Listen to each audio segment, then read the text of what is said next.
আর আমাদের মন্দিরে কীর্তন দেখতে পারিনি তো কী হয়েছে, পরের বছর তো অবশ্যই দেখব। সো হ্যালো এভরিওয়ান, কেমন আছেন আপনারা সবাই? আশা করছি খুব ভালো আছেন আর আমিও অনেক ভালো আছি।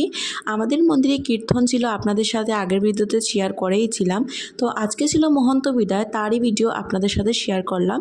তারপর মহন্ত বিদায়ের যে নগর কীর্তন সেটা দেখে বিকালবেলা আমরা বেরিয়ে পড়লাম একটু বাজারে কেনাকাটা করার জন্য। আমার সাথে ছিল আমার কাকাতো ভাই, আর আমি এদিকে ভিডিওতে বলছিলাম যেহেতু আমাদের ঠাকুরদা মারা গেছেন তাই বাবা কাকু কেউই বাজার করতে বেরোতে পারছেন না, আমার আর আমার কাকাতো ভাইয়ের বাজার করতে বেরোতে হচ্ছে। আর আমার যে বড় ভাই সে বাজার করতে মানে এত একটা সুবিধা পায় না সবজি বাজার করতে, আমি কিছুটা পারি। একদিন বাবার সাথে মার সাথে গেছিলাম, তো সেখান থেকেই শিখেছি একটু একটু, তাই আমি আর আমার কাকাতো ভাই গেছিলাম একটু বাজার করতে। আর এবার আমাদের মন্দিরের কীর্তন আমরা দেখতে পারিনি, অনেকটাই মন খারাপ ছিল, কিন্তু কিছু তো করার নেই।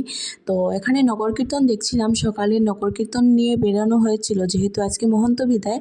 আর ওইদিকে পূর্ণাও শুরু হয়ে গেছিলো, আর পূর্ণা আমরা তো দেখতে পারবো না, তাই বিকালবেলা গেছিলাম একটু বাজারে কেনাকাটা করার জন্য। তো কেনাকাটা কমপ্লিট করে এদিকে কী কী কিনলাম সেটা আপনাদের সাথে শেয়ার করা হলো না।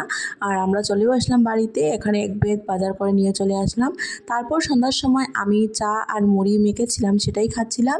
তো যাই হোক গাইস, আজকে ভিডিওটা এই পর্যন্তই। ভালো লাগলো অবশ্যই লাইক কমেন্ট শেয়ার করবেন আর পেজটিকে ফলো করে রাখবেন। দেখা হচ্ছে নেক্সট কোনো ব্লগে।